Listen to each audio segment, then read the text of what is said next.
A U.S. Navy carrier strike force patrols the South China Sea, just as China holds its own naval exercises.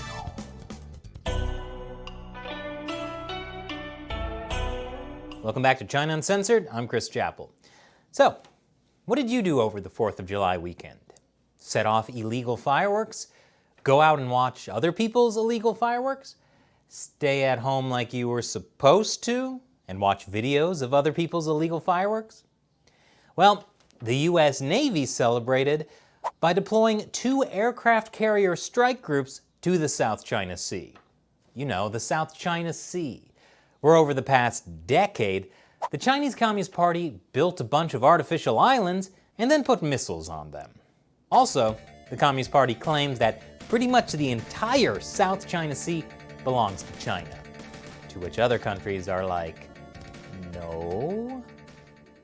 So for years, the U.S. Navy has been sending ships to conduct freedom of navigation exercises in the South China Sea, to remind China of America's strong commitment to keeping the region free and open to international trade. Last year, the U.S. Navy conducted 9 of these freedom of navigation operations in the South China Sea. And it's not just the U.S. Over the last few years, countries like the UK, France, Australia, and Japan have all conducted freedom of navigation operations there. But this is the first time the U.S. has sent 2 aircraft carriers to the South China Sea in 6 years. U.S. aircraft carrier strike groups look like this. So yeah, it's a pretty strong reminder of that commitment. Over the July 4th weekend, the U.S. Navy sent both the USS Nimitz and the USS Ronald Reagan carrier strike groups. That's terrifying. But even those great ships are vulnerable because, as my favorite Chinese state-run media, the Global Times, reminds America that China has a wide selection of anti-aircraft carrier weapons that it could use. You know, just saying. But the U.S. Navy says they're not worried.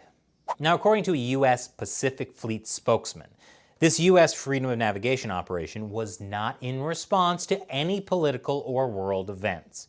But it did happen to come exactly as China was conducting its own naval exercises in the South China Sea, near the disputed Paracel Islands. Probably just a coincidence.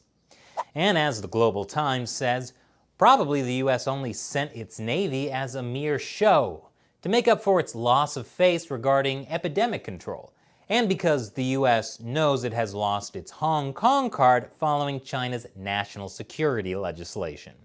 I mean, I get it. When I'm feeling sad and ashamed, I also lash out by sending aircraft carrier strike groups.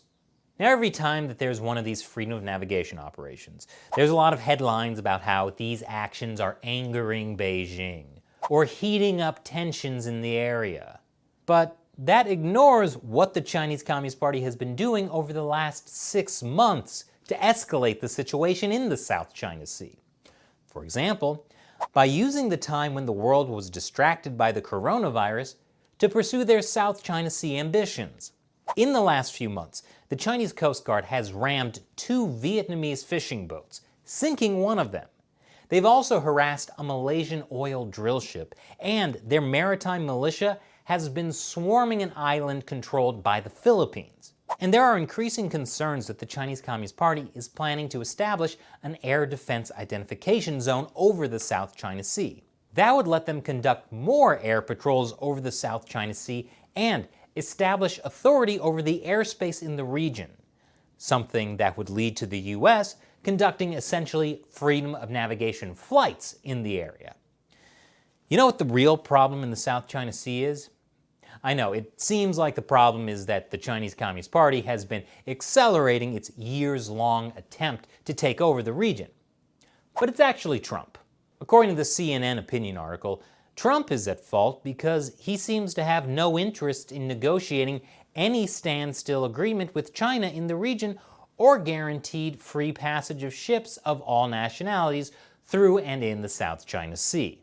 Well, for one, free passage of ships is already guaranteed throughout the South China Sea, since it's international waters. And that's the whole point of freedom of navigation operations. But if anyone still thinks that the Chinese Communist Party would honor any standstill agreement in the South China Sea, even if they signed it and pinky sweared, maybe they should take a look at how the CCP is honoring the Sino-British Joint Declaration in Hong Kong. The British get it now, but it's a little too late. And now it's time for me to answer a question from one of you, a fan who supports China Uncensored through the crowdfunding website Patreon. Carrie asks, given Chinese recent and ongoing military flexes and border disputes with other countries, like India, Taiwan, etc., what's stopping a NATO-equivalent alliance in the region?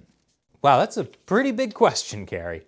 So, the U.S. already has military alliances on a bilateral basis with a lot of countries in Asia. That includes strong alliances with South Korea, Japan, and Taiwan. The U.S. also has a military alliance with the Philippines, which President Duterte threatened to drop back in January, and then unthreatened it in June, when he realized it's better to be allied with the U.S. imperialists than actually invaded by the Chinese imperialists. All that is to say, there already are U.S. military alliances that protect the interests of the U.S. and its allies in the region. But could the U.S. start an Asian NATO, a big multilateral military agreement? Well, I actually explored this idea in depth on an episode on my other channel, America Uncovered. So check that episode out. And while you're at it, subscribe to our America Uncovered YouTube channel. I publish 2 episodes there each week. It's like China Uncensored, but about the U.S. Thanks for your question, Carrie. And be like Carrie and support China Uncensored by contributing $1 or more per episode at patreon.com/China Uncensored.